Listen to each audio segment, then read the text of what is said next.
인생이 공허하고 아무 의욕이 없으며 세상 혼자인 듯 외로운가요? 판단 능력이 떨어지고 원인 모를 깊은 슬픔에 내면이 점점 황폐해지는 것을 느끼고 있나요? 우울증과 번아웃은 비슷해 보이지만 그 출발과 증상, 치료 단계까지 완전히 다른 접근이 필요합니다.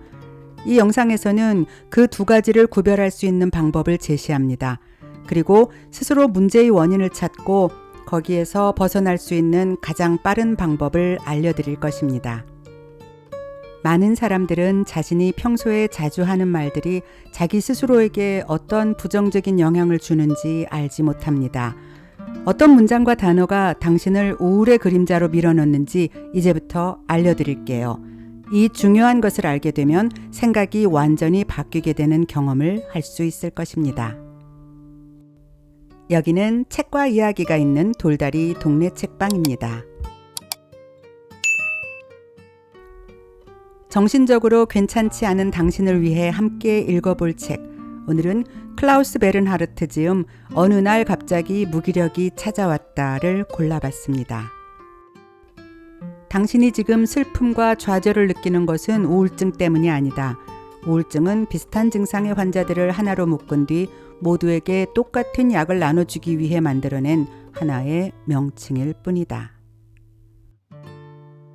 여러분, 번아웃이라는 말 많이 들어보셨지요?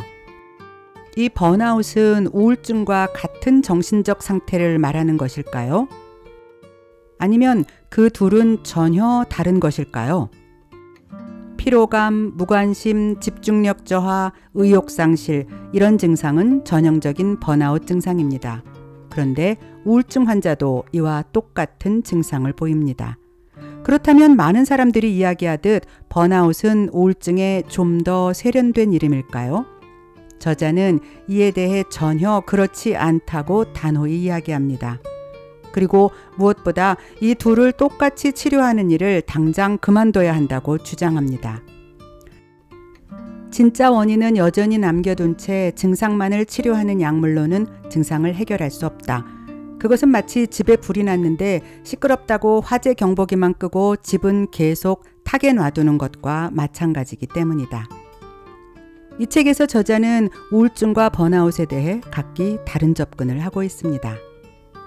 지금까지 많이 알려진 것처럼 우울증 등의 정신적 문제가 뇌와 신경구조에서 나타나는 전형적인 현상에 의한 것이라고 단정할 수 없으며 그렇기 때문에 뇌 속의 신경 전달 물질 몇 개를 약물로 조작하는 것으로 수많은 유사 증상을 치료할 수 있다는 것은 매우 순진한 발상이라고 말합니다. 가장 중요한 것은 다양한 결핍과 수많은 스트레스 유발 상황에서 환자 각각이 정신적, 육체적으로 어떻게 반응하고 있는지부터 살펴야 한다는 것이지요. 심지어 우울증과 번아웃을 똑같은 치료 방법으로 접근하는 것부터가 심각하게 잘못된 방법이라고 말합니다. 클리닉에 오는 환자는 크게 두 부류다. 첫째, 정도는 달라도 우울증을 앓고 있음이 분명한 환자 등. 둘째, 번아웃 증후군이라는 구분기를 돌아 우울증에 빠지려고 하는 환자들. 이 작지만 분명한 차이를 많은 의사들이 별것 아닌 듯 취급한다. 두 경우 모두 같은 약을 처방하는 것이 당연해져 버렸기 때문이다.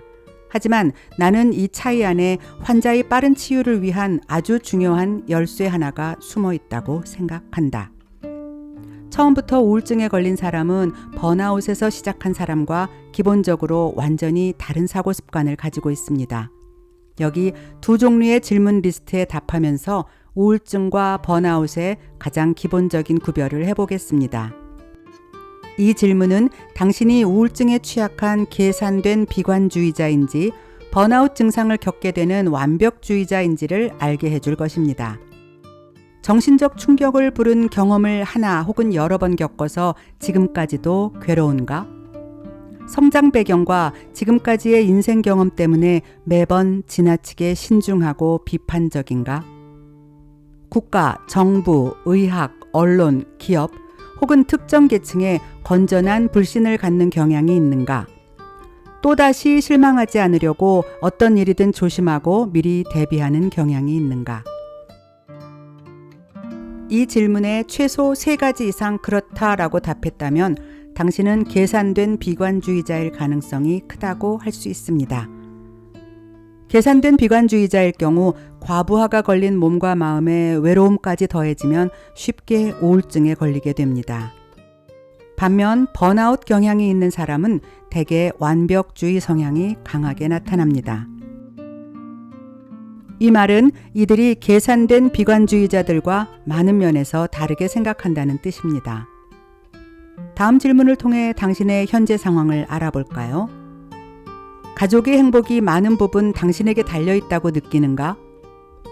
시간이 없을 때도 친구나 지인들이 도움을 요청하면 언제라도 달려가는가? 의욕적으로 모든 일을 척척 해내고 싶지만 늘 스스로의 기대에 못 미치는가? 잘했다라는 말이 충분하지 않다라는 말로 들리고 삶의 한 부분에서만큼은 완벽하고 싶은가? 여기에 최소 3가지 이상 그렇다라고 대답했다면 당신은 번아웃 확률이 높은 완벽주의 성향이 강하다고 할 수 있습니다. 혹시 계산된 비관주의 질문과 완벽주의 질문 모두에 각각 1~2개 이상 그렇다라고 답하셨나요? 그렇다면 더더욱 이 영상이 분명히 많은 도움이 될 것입니다. 완벽주의자에게 찾아온 우울증은 휴식이 필요하다는 뜻입니다. 완벽주의자의 경우 과부하와 책임감 속에서 점점 더 심각한 번아웃이 발생하게 되고 그 결과 우울증에 걸리게 됩니다. 그러나 번아웃에서 발생한 우울증은 계산된 비관주의로 인한 우울증과는 전혀 다르게 기능합니다. 번아웃에서 이어진 우울증은 비상용 차단기라는 중요한 기능을 수행해서 스스로는 절대 쉴 생각을 하지 못하는 사람에게 우울증을 이용해서라도 억지로 휴식을 주려고 하는 것입니다. 바로 이런 것이지요.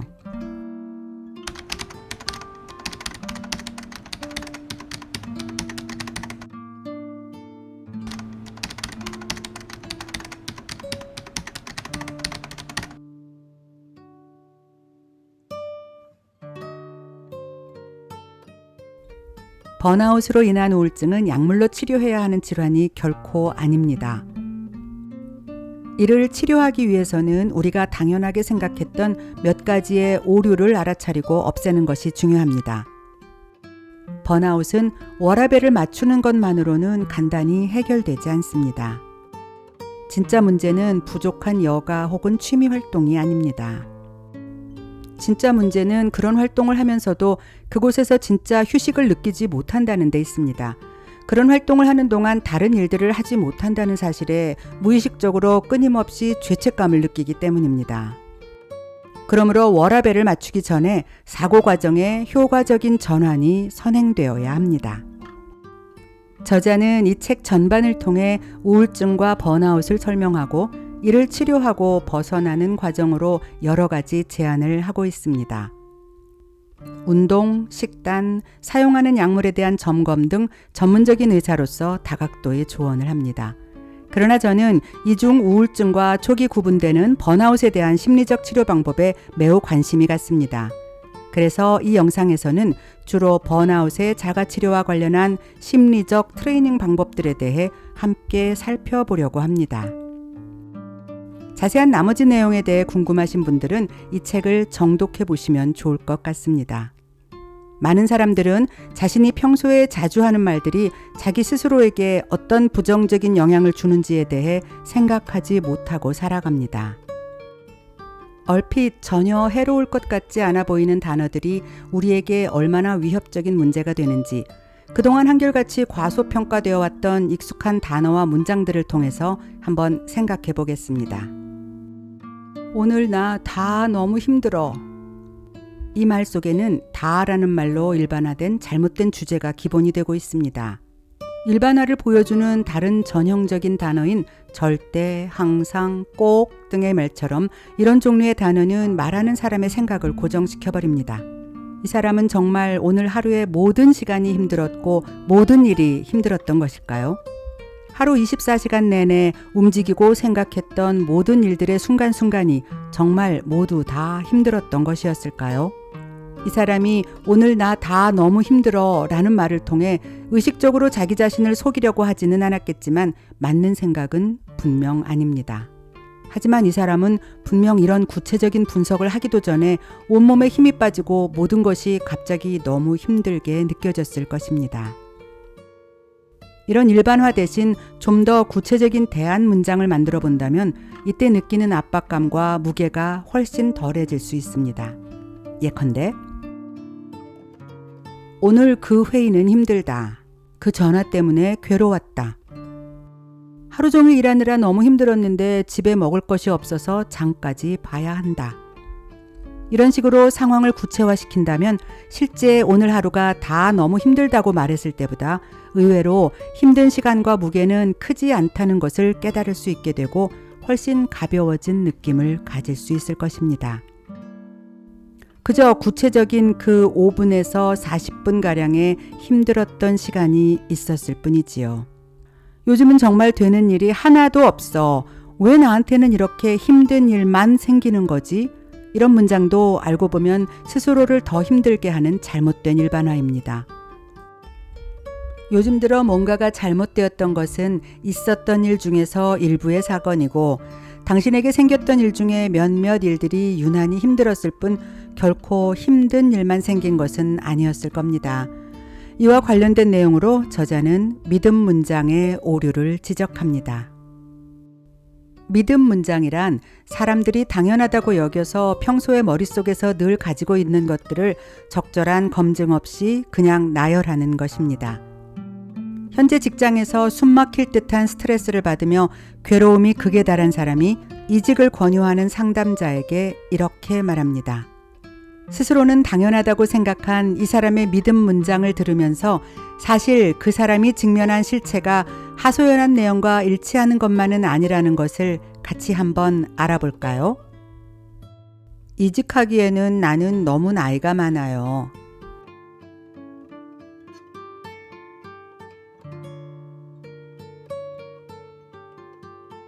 필요한 자격을 갖추지 못했어요.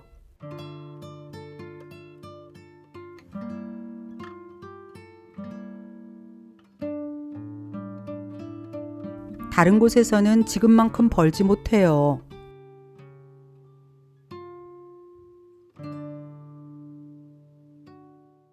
새로운 일을 해보는 건 나에겐 아무래도 무리예요.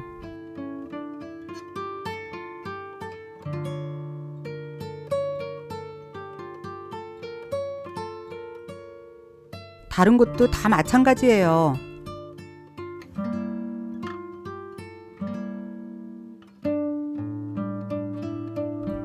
이 사람이 앞에 내세운 믿음 문장은 스스로 당연하다고 생각하는 내용이지만 결국 괄호 안의 속마음처럼 이 전제 역시 전혀 객관적으로 맞는 내용은 아닙니다. 그러나 스스로 당연하다고 여기는 믿음 문장이 너무 강력해서 이 생각에 의문을 던질 생각조차 하지 않고 있었던 것입니다. 다른 일을 진심으로 열심히 찾아본 적이 한 번도 없다면 이런 생각이 맞는지 틀린지 어떻게 알겠습니까? 사람들은 의외로 문제가 생겼을 때 일단 가장 간단한 곳에서 해결하려 드는 일반적인 속성을 가지고 있습니다. 어떤 사람이 가로등 아래에서 자동차 열쇠를 찾고 있었습니다. 지나가던 친구가 이를 보고 같이 열심히 열쇠를 찾았지만 아무리 찾아도 없었습니다. 여기에서 그 열쇠를 잃어버린 게 확실해? 친구가 물었습니다. 아니, 열쇠는 저기 공원에서 잃어버렸어. 하지만 여기는 밝으니까 더 잘 볼 수 있잖아. 당신은 이 정도로 바보짓은 하지 않는다고요? 물론이겠지요. 하지만 어쩌면 이미 이런 어리석은 일을 하고 있는지도 모르겠네요. 진짜 애로사항은 전혀 다른 곳에 있는데도 엉뚱한 곳에서 행복을 찾으려는 사람을 보면 가로등 밑에서 열쇠 찾기와 별반 다르지 않다는 생각이 듭니다. 이처럼 번아웃에 시달리는 많은 사람들은 무의식적으로 변화가 절박함을 알고 있지만 머리로는 모든 적절한 대처를 거부하는 경우가 많습니다. 이런 문제의 근본에는 자신의 상태를 정확하게 파악하고 이해하지 못한 데에 원인이 있습니다. 자신의 상태에 맞게 우울증과 번아웃을 물리치는 방법으로 저자는 이 두 가지 기본을 제시합니다. 첫째, 알아차리기. 우리 정신은 본질적으로 우리를 최선으로 보호합니다. 직감을 통해 정신은 우리가 하는 일이 좋은지, 그것으로 인해 오히려 자기 자신이 공격받는지에 대해 실시간으로 끊임없이 관찰합니다. 그런데 계속 그런 직감에 반하며 무의식의 경고를 자꾸 무시하면 정신은 극단적인 방식으로 우리의 주목을 끄는 최후의 방법을 사용하게 됩니다. 번아웃, 공황발작, 신경성 위장장애 등등의 질환은 우리 정신이 우리가 자신을 해치는 일을 더 이상 하지 못하게 하려고 사전에 차단하는 방식입니다. 이것은 정신이 우리를 사랑하는 법입니다. 유감스럽게도 주인이 자신이 보내는 경고에 제때 반응하지 못하게 되면 정신은 모든 작은 위험에도 무조건 최고 등급의 경고를 보냅니다. 우울증은 이 단계에서 확실한 존재감을 드러냅니다. 이럴 때는 재설정이 필요합니다. 이 재설정 실행에 꼭 필요한 것이 바로 알아차리기 연습입니다. 단 5분 동안의 차 마시는 시간이라도 의식적으로 긴장을 풀고 자신의 내면의 소리와 진정한 마음의 요구에 집중해 보는 것이 필요합니다.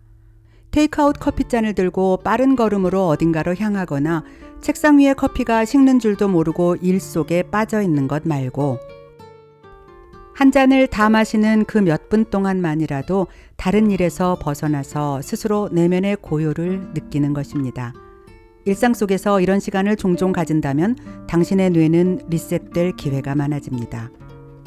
컴퓨터가 버벅거릴 때 껐다가 다시 켜면 많은 문제가 해결되는 것처럼 이처럼 알아차리기 연습을 잠깐씩만 해도 더 편안한 마음을 가지게 될 수 있다는 뜻입니다. 둘째, 아웃소싱. 즐겁지 않은 일을 다른 사람에게 맡기는 것도 정신적으로 힘든 사람이 연습해야 하는 중요한 능력입니다.